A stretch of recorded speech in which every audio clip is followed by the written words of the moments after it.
ஏதாவது ஒரு தனிமையான இடத்துக்கு போங்க, அல்லது ஏதாவது ஒரு மலைப்பகுதிக்கு போங்க. 2 கல் எடுத்துக்கோங்க. மேலே வானத்தை நோக்கி அப்பா அம்மா என் தொழில் நல்லா இருக்கணும்னு வச்சு கல்லை கீழே வச்சு சுற்றி வந்து சாமி கும்பிட்டு போங்க. சக்ஸஸ் ஆயிருக்கு சார். என் தொழில் நல்லா இருக்கணும் அப்படின்னு வேண்டிட்டு போங்க. அந்த கல்லை அம்மாவாக கல்லை அப்பாவாக நினைத்து, இது காமெடியா இருக்கும், ஆனா அது செஞ்சும் பொழுது பலன் வரும். உங்கள் தங்க நகையை அதிக விலைக்கு விற்கவும் மற்றும் அடகில் இருக்கும் தங்க நகையை மீட்டெடுத்து அதிக விலைக்கு விற்கவும் உடனே அணுகவும் பிரைம் கோல்ட் ஹப் 9840551787. தெய்வத்தின் அருள் இப்போது உங்கள் கையில். 100% தூய்மையான சில்வர் காயின் உங்கள் இஷ்ட தெய்வத்தின் அழகான உருவத்துடன் உடனே ஆர்டர் செய்ய நிபுராவை அணுகுங்கள். வீடியோஸ்ல வந்து பாத்தீங்கன்னா சுத்தி வந்து குபேர யோகம் இருக்கு அப்படின்னு சொல்லிட்டு எனக்கான குபேரர் வந்து இந்த கோயிலுக்கு போனா நடக்கும் அப்படின்னு சொல்லிட்டு எனக்கான கோயிலுக்கு போனா எந்த குபேரர் ஆக்டிவேட் பண்ண முடியும்? மழை நீரே குபேரம் தான். இப்போ நம்ம மழை பெய்யும் வீட்டுல ஜன்னலை போட்டுறோம், மழை தண்ணி வீட்டுக்குள்ள வந்துச்சுன்னா யோகங்க. மழை நீரை பிடிச்சு அதுல நீங்க கோமியம் கலந்து அதில் பன்னீரும் கலந்து தெளித்து வர நிச்சயம் குபேரன் ஆக்டிவேட் ஆகும். உங்களோட வீடியோல பாத்தீங்கன்னா அவர் கடன் பிரச்சனை இருக்காரு, அந்த கடன் பிரச்சனை தீரணும்னா நீங்க உங்களுக்கு தெரிஞ்சவங்க கிட்ட பேர் சொல்லி அவங்க கிட்ட காசு வாங்கிக்கோங்க, அந்த காசுக்கு உங்களுக்கு செலவு பண்ணாம வச்சுக்கோங்க, வச்சுருந்தீங்கன்னா உங்ககிட்ட காசு பெருகும் சொல்லிட்டு சொல்லியிருந்தீங்க. நான் எனக்கும் அந்த வீடியோ பார்த்தோன்னா எனக்கும் தோணுச்சு. ஏன்னா எங்க அம்மா என்கிட்ட காசு கொடுக்கும்போது அந்த காசு வந்து அதிகமாகும் தவிர குறையாது. அது உங்க ஜாதகத்துல மாத்ரு மூலதன யோகம் இருக்கும். மாத்ருன்னா அம்மா, மூலம்னா அம்மாட்ட இருந்து வாங்குறது. தானம்னா என்ன பணம். ஒரு ஜாதகத்துல 4, 2, 11 காம்பினேஷன் இருந்தா அம்மா கிட்ட பணம் கொடுத்து வாங்கினா யோகம். ஏதாவது ஒரு தனிமையான இடத்துக்கு போங்க, அல்லது ஏதாவது ஒரு மலைப்பகுதிக்கு போங்க. 2 கல் எடுத்துக்கோங்க. மேலே வானத்தை நோக்கி அப்பா அம்மா என் தொழில் நல்லா இருக்கணும்னு வச்சு கல்லை கீழே வச்சு சுற்றி வந்து சாமி கும்பிட்டு போங்க. சக்ஸஸ் ஆயிருக்கு சார். என் தொழில் நல்லா இருக்கணும் அப்படின்னு வேண்டிட்டு போங்க. அந்த கல்லை அம்மாவாக கல்லை அப்பாவாக நினைத்து, இது காமெடியா இருக்கும், ஆனா அது செஞ்சும் பொழுது பலன் வரும். சில பேருக்கு வந்து இந்த குபேர யோகம் இருக்குல்ல சார், அது 20 வயசுக்கு மேல 30 வயதுக்கு மேலதான் ஆக்டிவேட் ஆகும் நிறைய பேர் சொல்றதை கேட்க முடியுது. அது ஒவ்வொரு ஜாதகத்துக்கும் ஒரு மாதிரி மாறுபடுமா? அதாவது அவங்க ஜாதத்துல சுக்கிரனும் குருவும் எவ்வளவு தூரம் தள்ளி இருக்காங்கன்னு இருக்கு. லக்கணங்கிறது முத கட்டம், சரியா? சுக்கிரன் அளவான பணம், குரு மிதமிஞ்சிய பணம். இவங்க எவ்வளவு தூரம் தள்ளி இருக்காங்கிற லாஜிக் வச்சு 6 கட்டம் தள்ளி போயிட்டாங்கன்னா சோழி முடிஞ்சு. 60 வயசுக்கு அப்புறம் தான் காசு. 60 வயசு மேல பயன் இருக்காது இல்ல? அது அவங்க ஜாதத்துல பாதகாதிபதி லக்னத்துக்கு தொடர்பு இருக்கும். பல்லு போனதுக்கு அப்புறம் பட்டாணிக்கிற யோகம். இப்போ அவர் கேள்வி கேட்கும் போது குபேர கோவிலை பத்தி கேட்டாங்க. சில பேர் வந்து அந்த குபேர கயிறு எல்லாம் கையில கட்டியிருப்பாங்க இல்லையா, அது கட்டினா காசு நிறைய பேர் நல்லா வருதுன்னு தான் சொல்றாங்க. அதெல்லாம் எந்த விஷயங்கள், எதனால அந்த கயிறு கட்டினா உண்மையாவே காசு ஃப்ளோ நல்லா இருக்கும்? தசாபுக்தி இல்லாம ஒண்ணுமே இல்லம்மா, சும்மா கயிறு கட்டல ஏமாத்து. சில பேருக்கு இந்த குருவும் சுக்கிரன் பின்னாடி போய் யோகம் இல்லாத ஜாதகம்லாம் இருக்கு. எனக்கு லக்கணத்திலே சுக்கிரன் பிறக்கும்போது நல்ல ஒரு செல்வந்தரான இடத்து குடும்பத்துல நான் பிறந்தேன். அது எனக்கு குரு போய் 8ஆவது கட்டத்துக்கு வந்துருச்சு. எனக்கு நடந்த தசாபுத்திக்கு எல்லாமே பின்னாடி போயிடுச்சு. ஸோ எனக்கு பின்னாடிதான் எனக்கு 49 வயசுக்கு அப்புறம் ஆதனுக்கு வந்ததுக்கு எனக்கு 50 வயசுல இங்க வர்றேன். இப்போ 4 வருஷம் போயிட்டு இங்க வந்ததுக்கு அப்புறம் எனக்கு இது ஆல்ரெடி பிரபஞ்சம் பிக்ஸ் பண்ணிடுச்சு. அதன் பிரகாரம் தான் நடக்கும். எதுவும் மாதிரி ஆதன் ஆன்மீகம் நேயர்களுக்கு ஷாம்லாவின் அன்பு கலந்த வணக்கங்கள். நம்ம ஆதன் ஆன்மீகத்துல ஆன்மீகம் சம்பந்தப்பட்ட பல கேள்விகளுக்குமே தினந்தோறும் ஒவ்வொரு வகைகள்ல பதில்களை பார்த்துக்கிட்டு இருக்கோம். அந்த வகையில இன்னைக்கு நம்மோடு நம்ம ஆதன்ல தொடர்ந்து பல நேயர்களுக்குமே பயனுள்ள தகவல்களை கொடுத்துக்கிட்டு இருக்கக்கூடிய பண்டித் விஜய் அவர்கள் சார் இன்னைக்கு நம்மோடு இணைஞ்சிருக்கிறாரு. இவர்கிட்ட நிறைய விஷயங்களை பேச போறோம். வணக்கம் ஐயா. வணக்கம்மா. வணக்கம். வாழ்க வளமுடன், வாழ்க வளமுடன், வாழ்க வையகம். எப்படி இருக்கீங்க சார்? நலமா இருக்கேன். எப்பயுமே நீங்க வந்தீங்கன்னா நாங்க எல்லா ஆங்கர்ஸுமே மாறி மாறி உங்களை கண்டிப்பா இன்டர்வியூ எடுப்போம். ஒரு ஆங்கர் கேள்வி கேட்பாங்க, நீங்க அதுக்கு பதில் சொல்வீங்க சார். இன்னைக்கு நம்ம கூட கொஞ்சம் நிறைய பேர் இணைஞ்சிருக்கிறாங்க. எல்லாருக்கும் ஒவ்வொரு கேள்விகள் இருக்கு, ஒவ்வொரு சந்தேகங்கள் இருக்கு. அது எல்லாத்துக்குமே இன்னைக்கு உங்ககிட்ட இருந்து பதில் நாங்க எதிர்பார்க்கிறோம் சார். ஆரம்பிச்சிடலாமா சார்? கேட்கலாங்கம்மா. ஹலோ சார், வணக்கம். வணக்கம் ஐயா. வணக்கம். உங்க வீடியோஸ்ல வந்து பாத்தீங்கன்னா சுத்தி வந்து குபேர யோகம் இருக்கு அப்படின்னு சொல்லிட்டு குபேரர் கண்டுபிடிக்கலான்னு. அந்த குபேரர் வந்து இப்ப எனக்கான குபேரர் வந்து இந்த கோயிலுக்கு போனா நடக்கும் அப்படின்னு சொல்லிட்டு எனக்கான கோயிலுக்கு போனா எந்த குபேரர் ஆக்டிவேட் பண்ண முடியும்? எல்லாருக்கும் வந்து அதிர்ஷ்டம்னு ஒண்ணு இருக்கு. எல்லாருக்கும் அதிர்ஷ்டம்னு ஒண்ணு இருக்கு. அதிர்ஷ்டம் இல்லாத மனிதர்களே கிடையாது. ஒரு சாதாரண ஒரு கடைநிலை ஊழியருக்கு ஒரு 500 ரூபாய் கிடைச்சா சம்பளம் 500 ரூபாய் கிடைக்குது. அவருக்கு ஒரு 1000 ரூபாய் கூட கிடைச்சா அது அதிர்ஷ்டம் தான். இன்னைக்கு ஒருத்தர் 500 அவர் வேலைக்கு போனா 500 ரூபாய் கிடைக்கும். அந்த ஓனர் வந்து எக்ஸ்ட்ரா ஒரு 1000 ரூபாய் கொடுக்குறாருன்னு வைங்க, அந்த முதலாளி, அது ஒரு அதிர்ஷ்டம் தான். சரிங்களா? சராசரி ஒருத்தர் வந்து பார்த்தீங்கன்னா லாட்ரி சீட் வாங்குறாரு, லாட்ரி டிக்கெட் வாங்குறாரு, 1000 ரூபாய் விழுந்தா அது ஒரு அதிர்ஷ்டம். அவருக்கு 10,000 விழுந்தா அது ஒரு அதிர்ஷ்டம் தான். சரிங்களா? அவருக்கு தேவை அன்றாட தேவை 1000 ரூபாய், ஒரு 10,000 விழுந்தா அது அதிர்ஷ்டம் தான். எல்லாருடைய ஜாதகத்துல அதிர்ஷ்டம்னு ஒன்று இருக்கு. இது வந்து ஃபார்ட்யூனான்னு சொல்லுவாங்க. ஜாதகத்துல லக்ன புள்ளியிலிருந்து சில டிகிரி ஒரு சிலருக்கு வந்து முன்னாடியே இருக்கும் அந்த அதிர்ஷ்ட புள்ளிங்கிறது ஜாதக கட்டத்துல. இது கிருஷ்ணமூர்த்தி முறையின் கேபி சிஸ்டம்னு ஒன்று இருக்கு. அந்த சிஸ்டத்துல வந்து 41 அதிர்ஷ்ட புள்ளின்னு ஒன்று இருக்கு. அதை வந்து சூரியன் கடக்கும் பொழுதும் அல்லது அதனுடைய அந்த அதிர்ஷ்ட புள்ளியினுடைய நட்சத்திரத்தினுடைய தசாபுக்தி வரும் பொழுதும் அவங்களுக்கு அதிர்ஷ்டம் வேலை செய்கிறது அப்படிங்கிறது ஜோதிட விதி. இது வழியை போய் நம்ம போய் தேடி எடுக்கக்கூடிய அதிர்ஷ்டம்னு ஒன்று இருக்கு. அது அவங்க ஹாரோஸ்கோப்ல அது இருக்கு. அதை தேடி கண்டுபிடிக்கிறதுக்கு அவங்களுடைய ஹாரோஸ்கோப் நிச்சயம் வேணும், அல்லது பிரசன்ன அடிப்படையில பார்க்கணும். பிரசன்னம்னா என்னன்னா நிகழ்காலத்தில் நடக்கக்கூடிய சம்பவத்தை சொல்றதுதான் பிரசன்னம்னு பேரு. அதுல கைதேர்ந்த நிபுணர்கள் வந்து கேரளத்தை சார்ந்தவர்கள். ஸோ அந்த பிரசன்ன அடிப்படையிலேயே நம்ம வந்து அதிர்ஷ்ட புள்ளியை கண்டுபிடிச்சு சொல்லலாம். இதுல என்ன ஒரு ரிஸ்க்னா, ஒரு பிரசனங்கிறது 48 டேஸ்க்கு மட்டும் தான் வேலை செய்யும், அதுக்கப்புறம் அது வேலை செய்யாது. ஸோ 48 நாளைக்கு ஒருக்க அதிர்ஷ்ட புள்ளியை அவங்க தேடிக்கிட்டே இருக்கணும். அப்போ ஒவ்வொரு முறையும் ஒரு ஜோதிடரை அணுகணும். இப்படி ஒரு மெத்தட் ஒன்று இருக்கு. அப்படி இல்லைன்னா அவங்க வீட்டில் யாருக்கா ஒரு ஜாதகம் இருக்கும், அந்த ஜாதக அடிப்படையில் 9ஆம் அதிபதி எங்க இருக்காரோ அதை லக்னமா போட்டு அதுக்கு யாரு குபேரன்கிறத கண்டுபிடிச்சு சொல்லலாம், அதுவும் பண்ணலாம். ஆனா என்னை பொறுத்தவரை அதுக்கு வந்து 50% தான் மார்க்கு. சுய ஜாதகம்னு ஒன்று இருக்குன்னா அது 100% உங்களுக்கு அந்த குபேரனை சொல்ல முடியும். குபேரன்கிறது வந்து பாத்தீங்கன்னா பொதுவா வந்து குபேரன் வந்து சந்திரன் தான் குபேரன். சந்திரன் 2.25 நாளைக்கு ஒருக்கா ராசி மண்டலத்தை சுத்தி வந்துருவாரு. 27 நாள்ல ஒரு கட்டத்தை சுத்தி வந்துருவாரு. ஸோ அவர் எங்கெல்லாம் போறாரோ சாதகதாரை அதுல எல்லாம் பிரயாணம் செய்யும் பொழுது அவங்களுக்கு வருமானம் வரும். சரியா? இப்போ 30 நாள் தொடர்ந்து யாருக்கும் வருமானம் வர்றதில்லை. ஸோ எனக்கே வந்து பாத்தீங்கன்னா கண்டினியூட்டியாலாம் கால் வராது. ஒரு 4 நாள் வந்து ஸ்லோவா இருக்கும், அப்புறம் பாத்தீங்கன்னா பிஸியா இருக்கும். புரியுதுங்களா? அப்ப இந்த சந்திரன் தான் குபேரன். ஏன் சந்திரன் குபேரன் ஆகுறான்னா சந்திரனுடைய வீட்டுல தான் குரு உச்சமாகிறாரு. குரு வந்து பெரும் பணம்னு சொல்லக்கூடிய ஒரு கிரகம். அதே மாதிரி சுக்கிரன் வீட்டுல தான் சந்திரன் உச்சமாகிறாரு. ஸோ சுக்கிரன் வந்து அளவான பணம். நீங்க பாக்கெட்ல வச்சிருக்கிற காசு சுக்கிரன். சும்மா 1 லட்சம் 2 லட்சம் வச்சிருந்தா 10 லட்சம் வச்சிருந்தா சுக்கிரன். அதுக்கு மேல போச்சுன்னா குரு தான் கோடீஸ்வரர். புரியுதுங்களா? அப்போ சந்திரன் சுக்கிரன் வீட்டுல பலமாகிறாரு, குரு சந்திரன் வீட்டுல உச்சமாகிறாரு. ஸோ சந்திரனே குபேரன் அப்படின்னு ஒரு லாஜிக் இருக்கு. மழை நீரே குபேரன் தான், மழை நீரே குபேரன் தான். இப்போ நம்ம மழை பெய்யும் வீட்டுல ஜன்னலை போட்டுறோம், மழை தண்ணி வீட்டுக்குள்ள வந்துச்சுன்னா யோகங்க. புரியுதா இல்லையா? மழை தண்ணி வீட்டுக்குள்ள வந்தா யோகம். மழை நீரை பிடிச்சி அதுல நீங்க கோமியம் கலந்து, மழை நீர்னா பில்டிங்ல விழுந்த தண்ணியா இருக்கக்கூடாது, டைரக்டா ஓப்பன் பிளேஸ்ல இல்ல மொட்டை மாடியில ஓப்பன் பிளேஸ்ல வச்சு பிடிச்சி அதுல கோமியமும் அதில் பன்னீரும் கலந்து தெளித்து வர நிச்சயம் குபேரன் ஆக்டிவேட் ஆகும். இது ஒரு காமனான ஒரு விஷயம். இது எல்லாருக்குமே நம்ம ஆதன் ஆன்மீகம் சேனல்லே நான் என்னைக்கோ 2-3 வருஷம் இருக்கும் அது நான் சொல்லியாச்சு. ஸோ அதை செஞ்சுட்டு வந்தா யோகம். ஏன் அப்படின்னு கேட்டீங்கன்னா சந்திரன் உச்சமாகிற ரிஷப வீட்டுல. சரியா? ரிஷபத்துக்கு அதிபதி யாருன்னா சுக்கிரன். ரிஷபராசி சிம்பல் என்ன? பசுமாடு. சரியா? அது கோமியம் கொடுக்குதா? சந்திரன் தண்ணிக்கான கிரகம், அதுவே அங்க உச்சமாகிறாரா? ஸோ அப்போ அந்த பசுவினுடைய கோமியமும் மழை நீரும் நமக்கு வந்து குபேரனை ஆக்டிவேட் பண்ணும். இதுல இன்னொரு இன்னும் சொல்றதா இருந்தா சுக்கிரனை ஏன் மழை நீர் எடுக்கிறோம் அப்படின்னு கேட்டீங்கன்னா சனிங்கிறது கருமேகம், சந்திரங்கிறது வெள்ளை மேகம். இந்த வெள்ளை மேகங்கிறது ஸ்பீடா போயிட்டே இருக்கும், படு ஸ்பீடா ஓடும். சனிங்கிறது கருமேகம். இது ரெண்டும் ஒன்னா சேரும் பொழுது இடி மின்னல் மழை. ஸோ அதுல இருந்து வர்றதுதான் சுக்கிரன். சரி, கூருக்கு போனாலும் குபேரன் ஆக்டிவேட் ஆகும், சிரபூஜி போனாலும் குபேரன் ஆக்டிவேட் ஆகும். புரியுதுங்களா? ஏன்னா சனி, அதாவது ரிஷப வீட்டுக்கு பாக்கியாதிபதினு சொல்லக்கூடிய சனி, சனிக்கு மூலத்திரிகோணாதிபதினு சொல்லக்கூடிய ஒரு சுக்கிரன், 5ஆம் அதிபதி சுக்கிரன். ஸோ சனி வந்து ரிஷபத்துல இருந்தா பலமாவாரு. அப்போ ஒரு சிலருக்கு வந்து பாத்தீங்கன்னா சனி சந்திரன் காம்பினேஷன் இருக்கும், சனியும் சந்திரனும் காம்பினேஷன் இருக்கும். இவங்களுக்கு நான் என்ன பரிகாரம் சொல்றேன்னா கூருக்கு போயிட்டு வாங்கன்னு சொல்றேன். ஏன்னா அடிக்கடி எங்க மலைப்பொழிவான ஒரு லொக்கேஷன் அது. அல்லது சிரபூஜி போயிட்டு வரலாம். அப்படி இல்லை அப்படின்னா கேரளத்துல நெடுங்காயம் ரெயின் ஃபாரஸ்ட்னு ஒரு இடம் இருக்கு. நெடுங்காயம் ரெயின் ஃபாரஸ்ட் பேரே பாருங்க, ரெயின் ஃபாரஸ்ட். இது எங்க இருக்கு? மலப்புரம் டிஸ்ட்ரிக்ட் உள்ள இருக்கு. ஸோ அந்த மாதிரி இடத்துல போய் லொக்கேஷன்ல போய் ஒரு 2 நாள் 1 நாள் இருந்துட்டு வாங்க சார். சந்திரங்கிற பிரயாணம் சார். சந்திரன் வீட்டுல குரு உச்சமாகிறார் சார். குருக்கு பேரு செல்வம்னு பேரு சார்.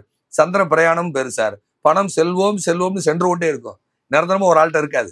புரியுதா இல்லையா? ஒரு காலத்துல டாடா போயிடலான்னு, இன்னைக்கு அம்பானிங்கிறோம், அதானிங்கிறோம். உண்டா இல்லையா? ஸோ அப்ப இந்த சந்திரங்கிற பிரயாண கிரகம் இந்த சனியோட சேரும் பொழுது இந்த சந்திரனுடைய குபேரன் எப்ப வருவாரு எப்படி வருவாரு தெரியாது. சூப்பர் ஸ்டார் மாதிரி டைலாக் சொல்றாரா இல்லையா? ஏன்னா சனிங்கிற ஸ்லோ சார், சந்திரன் ஸ்பீடு சார். அப்ப இந்த அடிக்கடி இந்த சனிங்கிற கருமேகம், சந்திரங்கிற வெள்ளை மேகம், ஸோ இது அடிக்கடி மோதி விளையாடக்கூடிய இடம் வந்து சிறப்புஞ்சி. ஸோ இங்க சந்திரங்கிற பிரயாணம். ஸோ நாம் பிரயாணம் செய்து அதீத குளிர்ச்சியான சொல்லக்கூடிய அந்த லொக்கேஷன்ல சனிக்கிழமையோ திங்கக்கிழமையோ இருந்து வந்தால் கண்டிப்பாக குபேரன் ஆக்டிவேட் ஆகும். ஒருத்தர் வந்து பாத்தீங்கன்னா ஈயா இருந்தார், நம்ம சேனலுக்கே இங்கேயே வந்திருக்காரு, வந்து ஹாரோஸ்கோப் பார்த்துட்டு போயிருக்கிறாரு. இங்கேயே வந்து ஸ்டுடியோலயே வந்து எலக்ட்ரிசிட்டி போர்டில் இருந்தார். ஐயா நீங்க எஸ்சி ஆயிருவீங்க. நான் எப்படி எஸ்சி ஆவேன்? ஐயா எனக்கு முன்னாடிலாம் இருக்காங்க, பீரியட் கம்மினர். ஐயா ஆக போறீங்க. ஒரே ஒரு விஷயம், கூருக்கு போயிட்டு வாங்க. பக்கத்துல வந்து குக்கே சுப்பிரமணியா போயிட்டு வாங்க. போயிட்டு வந்து இன்னைக்கு அவர் சென்னையில எஸ்சிங்க கரெக்டா. ஸோ அப்ப அங்க அவருக்கு குபேரன் அங்க இருக்கு, அவருக்கு அந்த காம்பினேஷன் இருக்கு. அதனால அங்க போயிட்டு வாங்க ஐயான்னு சொன்னேன். ஸோ குபேரன் வந்து பல ரூபத்துக்கு கொண்டு வரலாம். உங்க ஜாதகத்தை வச்சுதான் எங்கெல்லாம் உங்களுக்கு லொக்கேட் ஆயிருக்கு, உங்க சந்திரன் எங்க உங்க ஜாதகத்துல இருக்காரு, அந்த சந்திரனை எந்த கிரகம் பார்க்குது, அதை வச்சுதான் குபேரனை முடிவு பண்ண முடியும். சும்மா காமனா சந்திரன் நிக்கிற நட்சத்திரத்தை வச்சு, உதாரணமா சந்திரன் போராட நட்சத்திரத்துல இருக்காரு அப்படின்னா கோயம்புத்தூர்ல தண்டு மாரியம்மன் எடுக்கணும். கோயம்புத்தூர்ல தண்டு மாரியன்னு எடுக்கணும். சந்திரன் ட்ரெஸ். சனி வந்து ஒரு சனிக்கேது அங்க காம்பினேஷன் வந்துருச்சுன்னா, சனிக்கேதுங்கிறது சாக்கு. சாக்குக்கு என்ன பேரு? கோணின்னு பேர் வரும். சரியா? இது இந்த மாதிரி காம்பினேஷன் தான் கோணியம்மன் ஆயிரும். புரியுதா இல்லையா சார்? சனிக்கேதுங்கிறது சாக்கு சார். சரியா? முரட்டுத்தனமான உடைகள் அப்படிங்கிறது சாக்கு பத்தியில தூங்குற ஆள் இருக்கா இல்லையா? சரியா இல்லையா? சாக்கு மாதிரி சட்டை போட்டிருக்கேன்னு சொல்றமா இல்லையா? உதாரணமா இருக்கா இல்லையா? சோ இப்படி இருக்கிறவங்களுக்கு கோணியம்மனா மாறும். அதனால நிரந்தரமா கரெக்டா சொல்ல முடியாது குபேரன் இங்கதான் இருக்காரு அவங்க ஜாதகத்துல. இடத்துக்கு இடம் மாறுபடும். காமனா ஒவ்வொரு நட்சத்திரத்துக்கும் குபேரன் ஒண்ணு இருக்கு. அதுல உட்காரக்கூடிய சந்திரன் தன்னுடைய குணத்தை மாற்றி கொண்டு இருக்கிறார். புரியுதுங்களா? இப்ப உங்களுடைய நட்சத்திரம் சொன்னீங்கன்னா, உங்க ஜாதகம் கொடுத்தீங்கன்னா எந்த இடத்துல அது லொக்கேட் ஆயிருக்கு, எந்த கிரகம் பாக்குதுங்கிறத வச்சு சொல்லிடலாம். சரியா? சோ குபேரங்கிறது இப்படிதான் இருக்கு. சரியா? இன்னொரு கேள்வி கேட்கலாம். இப்போ வந்து நீங்க உங்களோட வீடியோல பாத்தீங்கன்னா, அவர் கடன் பிரச்சனை இருக்காரு, அந்த கடன் பிரச்சனை தீரணும்னா நீங்க உங்களுக்கு தெரிஞ்சவங்க கிட்ட பேர் சொல்லி அவங்க கிட்ட காசு வாங்கிக்கோங்க, அந்த காசுக்கு உங்களுக்கு செலவு பண்ணாம வச்சுக்கோங்க, வச்சுருந்தீங்கன்னா உங்ககிட்ட காசு பெருகுன்னு சொல்லிட்டு சொல்லியிருந்தீங்க. எனக்கும் அந்த வீடியோ பார்த்தோன்னா எனக்கும் தோணுச்சு. ஏன்னா எங்கள் அம்மா என்கிட்ட காசு கொடுக்கும்போது அந்த காசு வந்து அதிகமாகும் தவிர குறையாது. அந்த மாதிரி இது அது ஏன் அப்படின்னு சொல்லிட்டு எனக்கு தோணுச்சு. அது உங்க ஜாதகத்துல மாத்ரு மூலதன யோகம் இருக்கும். மாத்ருன்னா அம்மா. சரியா? மூலம்னா அம்மாட்ட இருந்து வாங்குறது. தானம்னா என்ன? பணம். ஒரு ஜாதகத்துல 4, 2, 11 காம்பினேஷன் இருந்தா அம்மா கிட்ட பணம் கொடுத்து வாங்கினா யோகம். புரியுதா? இந்த மாதிரி பரிகாரங்களை நான் கண்டுபிடிக்கல, என் குருநாதர் மூக்கேத்த வரையா தான் அதெல்லாம் சொல்லுவாரு. கரெக்டுங்களா? அப்ப 4, 2, 11 காம்பினேஷன் இருந்ததுன்னா 2ங்கிறது பணம், 4ங்கிறது அம்மா, 11ங்கிறது லாபம். ஸோ அம்மாட்ட கொடுத்து வாங்குங்க.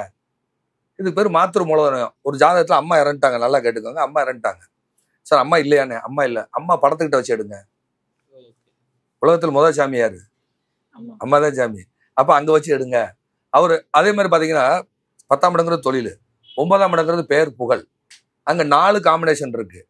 சில பேர் பாத்தீங்கன்னா தொழில் நிறுவனத்துல அம்மா பேர் வச்சிருப்பாங்க. தயால் அம்மாள் நிறுவனம், லக்ஷ்மி நிறுவனம் அப்படின்னு பேர் வச்சிருப்பாங்க.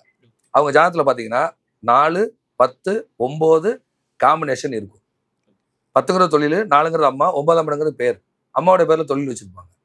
நிறைய இருக்கு. இது அஸ்ட்ராலஜிங்கிறது பெரிய விஷயம், கான்செப்ட். இது அது பார்க்கும் பொழுது எனக்கு அங்க மைண்ட் ரீட் ஆகும். சரிங்களா? அப்போ உங்க ஜாதகத்துல அந்த மாதிரி இருந்தா அம்மாட்ட கொடுத்து வாங்குங்க. சரியா? ஒரு ஜாதகம் அப்பா அம்மா இல்ல, நல்லா கேட்டுக்கோங்க, அப்பா அம்மா 2 பேருமே இல்ல, 4ஆம் இடம் 10ஆம் இடம் 9ஆம் இடம் காம்பினேஷன், 4ஆம் இடம் 10ஆம் இடம் 9ஆம் இடம் காம்பினேஷன், 9ஆம் இடம் அப்பா, 4 அம்மா, 10 தொழில். இதை சனி பாக்குது. தொழில ஒரே ஸ்ட்ரகிளா இருக்கு. அது காத்து ராசியில இருக்கு. நல்லா கேட்டுக்கணும், அது காத்து ராசியில இருக்கு. அப்ப நான் என்ன சொன்னேன்னா, அவர் சிம்பிளா சொன்னது, ஏதாவது ஒரு தனிமையான இடத்துக்கு போங்க, அல்லது ஏதாவது ஒரு மலைப்பகுதிக்கு போங்க. 2 கல் எடுத்துக்கோங்க. மேல வானத்தை நோக்கி அப்பா அம்மா என் தொழில் நல்லா இருக்கணும்னு வச்சு கல்லை கீழே வச்சு சுத்தி வந்து சாமி விட்டு போங்க. சக்சஸ் ஆயிருக்கு சார். என் தொழில் நல்லா இருக்கணும் அப்படின்னு வேண்டிட்டு போங்க. அந்த கல்லை அம்மாவாக, கல்லை அப்பாவாக நினைத்து. இது காமெடியா இருக்கும், ஆனா அது செஞ்சும் பொழுது பலன் வரும். அதே ஒரு ஜாதகம் 4, 9, 10 காம்பினேஷன், 9, 10 காம்பினேஷன், 9ங்கிற அப்பா, 10ங்கிற தொழில், 9ங்கிற அப்பா, 10ங்கிற தொழில், 9ங்கிற தர்மம், 10ங்கிற கர்மம். தகப்பனார் இருக்க வரைக்கும் அந்த ஜாதகம் ஜெயிக்க முடியாது. அப்ப தகப்பனாரை கொல்ல முடியுமா? கொல்ல முடியாது. அப்ப நான் என்ன சொன்னேன் அப்படின்னா, தனிமையில ஒரு மண்பானையில தண்ணி எடுத்துக்கோங்க. மண்பானையை நடுவில் ஒரு ஈவினிங் டயத்துல வச்சுக்கோங்க. சனி இருட்டு ஈவினிங் நேரத்துல வச்சுக்கோங்க. மண்பானையை சுத்தி வந்துட்டு தோல்ல தூக்கி மண்பானையை வச்சுக்கோங்க. யாராவது ஒரு நண்பரை கொண்டு வந்து ஒரு கருங்கல் அப்படி சுத்தி வந்து மண்பானையில ஓட்ட போட சொல்லுங்க. ஈமக்கிரியை பண்ணும்போது செய்வாங்களா இல்லையா? அது மாதிரி செய்ய சொல்லுங்க, ஜெயிப்பீங்க போங்க அப்படின்னு. அது செஞ்சதுக்கு அப்புறம் அவர் சக்சஸ். பரிகாரம் கொடுத்தா இருக்கு. சரியா?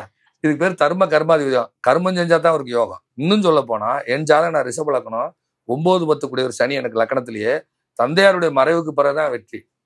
இன்னைக்கு நான் அவர் இல்லைன்னு ஃபீல் பண்றேன். ஒரு நேரம் அவர் இருக்கும்போது ஏன்டா தாள் டார்ச்சர் பண்றான்னு ஃபீல் பண்ணேன். புரியுதா இல்லையா?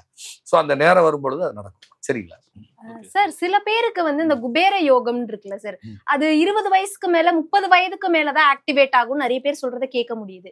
அது ஒவ்வொரு ஜாதகத்துக்கும் ஒரு மாதிரி மாறுபடுமோ? மாறுபடுமா? அதாவது அவங்க ஜாதத்துல சுக்கிரனும் குருவும் எவ்வளவு தூரம் தள்ளி இருக்காங்கன்னு இருக்கு. லக்கணங்கிறது முத கட்டம். சரியா? சுக்கிரன் அளவான பணம், குரு மிதமிஞ்சிய பணம். இவங்க எவ்வளவு தூரம் தள்ளி இருக்காங்கிற லாஜிக் வச்சிருக்கு. 6 கட்டம் தள்ளி போயிட்டாங்கன்னா சோழி முடிஞ்சு. 60 வயசுக்கு அப்புறம் தான் காசு. ஆனா 60 வயசு மேல பயன் இருக்காது இல்ல சார்? அது அவங்க ஜாதத்துல பாதகாதிபதி லக்கணத்துக்கு தொடர்பு இருக்கும். பல்லு போனதுக்கு அப்புறம் பட்டாணி திக்கிற யோகம் இருக்கும். புரியுதா இல்லையா? ஆனா அது முன்னாடி கொண்டுட்டு வர முடியுமா சார்? அந்த எப்படி நகர்த்த முடியும்? கட்டணும்னு கண்டக்டரா பின்னாடி வாங்க சொல்றதுக்கு அதெல்லாம் இல்ல. அப்படிலாம் கிடையாது. அப்படிலாம் நகர்த்தால முடியாது. அவங்க ஜாதகத்துக்கு அந்த நேரம் தசாபுக்தி வரும்போது சில பேருக்கு இந்த குருவும் சுக்கிரன் பின்னாடி போய் யோகம் இல்லாத ஜாதகம்லாம் இருக்கு. இப்ப எனக்கு லக்கணத்திலே சுக்கிரன் பிறக்கும்போது நல்ல ஒரு செல்வந்தரான இடத்து குடும்பத்துல நான் பிறந்தேன். அது எனக்கு குரு போய் 8வது கட்டத்துக்கு வந்துருச்சு. எனக்கு நடந்த தசாபுத்திக்கு எல்லாமே பின்னாடி போயிருச்சு. ஸோ எனக்கு பின்னாடிதான் எனக்கு 49 வயசுக்கு அப்புறம் ஆதனுக்கு வந்ததுக்கு அப்புறம் எனக்கு யோகம். புரியுதா இல்லையா? 50 வயசுல இங்க வர்றேன். இப்ப 4 வருஷம் போயிட்டு இருக்கு. இப்ப 4வது வருஷம் வந்தாச்சு ஆதனுக்கு வந்து. இங்க வந்ததுக்கு அப்புறம் எனக்கு யோகம். இது ஆல்ரெடி பிரபஞ்சம் பிக்ஸ் பண்ணி வச்சிருக்கு. அதன் பிரகாரம் தான் நடக்கும். எதுவும் மாதிரி வராது. அவங்க ஜாதத்துல இப்ப உதாரணமா 2 கூடையர் எவ்வளவு தூரம் தள்ளி இருக்காரு. 2ஆம் இடங்கிறது ஆரம்பகால வருமானம். 2ஆம் இடங்கிறது ஆரம்பகால வருமானம். 5ஆம் இடங்கிறது மத்தியம காலத்துல வரக்கூடியது. புரியுதா? அதே மாதிரி பாத்தீங்கன்னா 8ஆம் இடங்கிறது 45 வயசுக்கு மேல வரக்கூடியது. புரியுதா? அதுக்கப்புறம் 11ஆம் இடங்கிறது இறுதி காலத்துல வரக்கூடியது.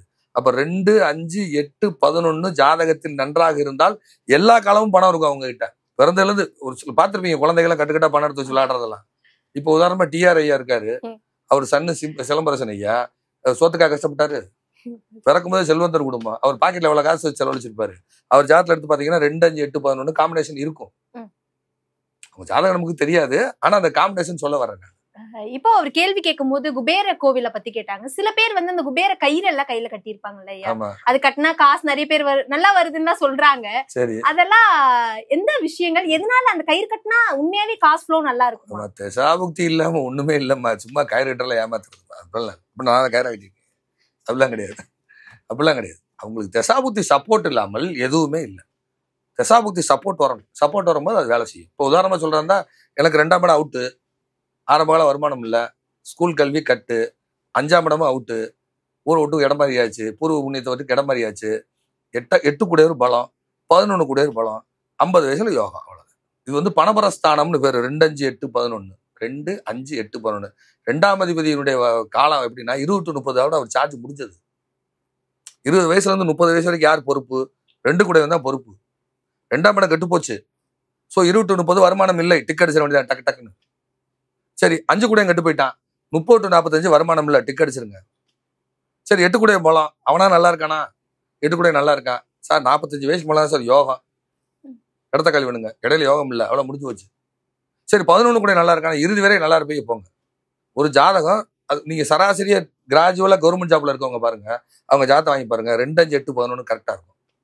படிச்சேன் சார், படிச்சோடனே கேம்பஸ்ல வேலை கிடைச்சு, படிச்சோடனே எனக்கு இன்டர்வியூ கிடைச்சு சார், வேலைக்கு போனேன் சார். 2 கூட நல்லா இருப்பான். 5 கூட பாத்தீங்கன்னா 30 வயசுல 45 வயசுல வீடு வாங்கி செட்டில் ஆனேன் சார். 8 கூட ஒரு சம்பளம் ப்ரொமோஷன் ஆச்சு சார், சம்பளம் கூடுச்சு சார், இல்லீகலா வந்துச்சு சார், 8 இல்லீகல் வருமானம் சம்பாரிச்சேன் சார். 11 ரிட்டையர்ட் ஆயிட்டேன் சார், பென்ஷன் ஆகிட்டு சாப்பிட்டு சம்முன்னு இருக்கேன் சார். இவங்க ஜாதத்துல 2, 5, 8, 11 நல்லா இருக்கும். எனக்கு ஆரம்ப கல்வி அவுட்டு, 5ஆம் இடம் உயர்கல்வியும் படிக்கல, 2ம் போச்சு. அதுக்கப்புறம் வந்து படாத பாடுபட்டு கோயம்புத்தூருக்கு வந்து எதுல விட்டனோ, எந்த கல்வியில விட்டனோ அதே அது வேற ஜோதிட கல்வியா எனக்குள்ள வந்து. இந்த காலகட்டங்கள் அவங்களுக்கு வருமானம் வரும் வரலன்னு ஈஸியா சொல்லிடலாம். அப்பதான் அந்த குபேரனை பத்தி பேசணும். எடுத்தவொடனே குபேரன் சொல்லி ஜாதகமே திசை மோசம், ஒரு குபேரன் ஆக்டிவிட்டி பண்ணி என்ன பண்ண? புரியுதா இல்லையா?